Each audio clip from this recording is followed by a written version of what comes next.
திருவள்ளுவரின் வழியில் வாழ்ந்து வாழ்வின் உன்னத நிலையினை அடைய திருக்குறளோடு நாம் என்னும் இந்த நிகழ்விலே இணைந்திருக்கின்ற உங்கள் அனைவருக்கும் முதற்கண் வணக்கம்.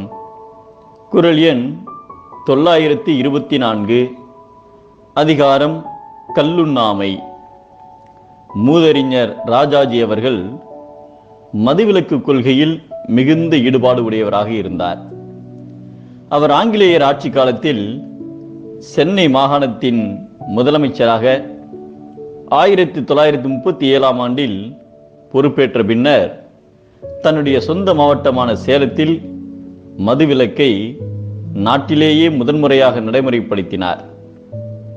அப்போது பொதுக்கூட்டம் ஒன்றில் உரையாற்றிய ராஜாஜி அவர்கள் மது அருந்துவது எவ்வளவு தவறு என்பதையும் அதனால் விளையும் தீமைகள் பற்றியும் சாதாரண மக்களும் புரிந்து கொள்ளும் விதமாக ஒரு கதையை கூறினார்.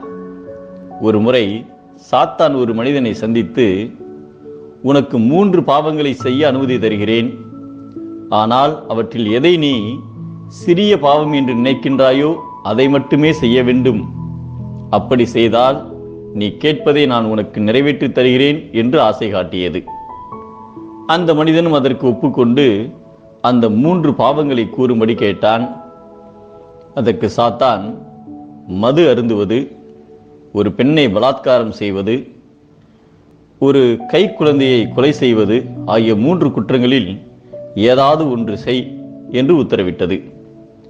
இதை கேட்டதும் அந்த மனிதன் நீண்ட யோசனைக்கு பின்னர் மது அருந்துவதுதான் மற்ற 2 பாவங்களை விட சிறிய பாவம் என்று கருதி மதுவை அருந்தினான்.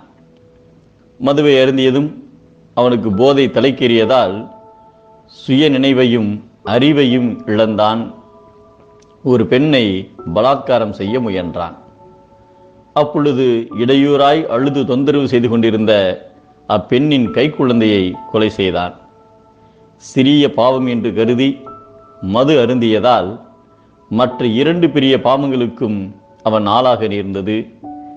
அனைத்து பாவங்களுக்கும் அடிப்படை மது மட்டுமே என்பது அவனுக்கு தெளிவாக விளங்கியது.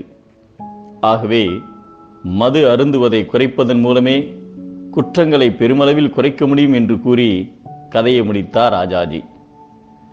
மது மயக்கம் என்னும் பெருங்குற்றத்திற்கு உட்பட்டவரின் முன்பு நாணம் என்னும் நற்பண்பு அவர் எதிரே நிற்காமல் ஓடிவிடும் என்பதை நான் என்னும் நல்லால் புறங்கொடுக்கும் கல் என்னும் பேணா பெருங்குற்றத்தார்க்கு என்கிறார் நம் தெய்வப்புலவர் திருவள்ளுவர்.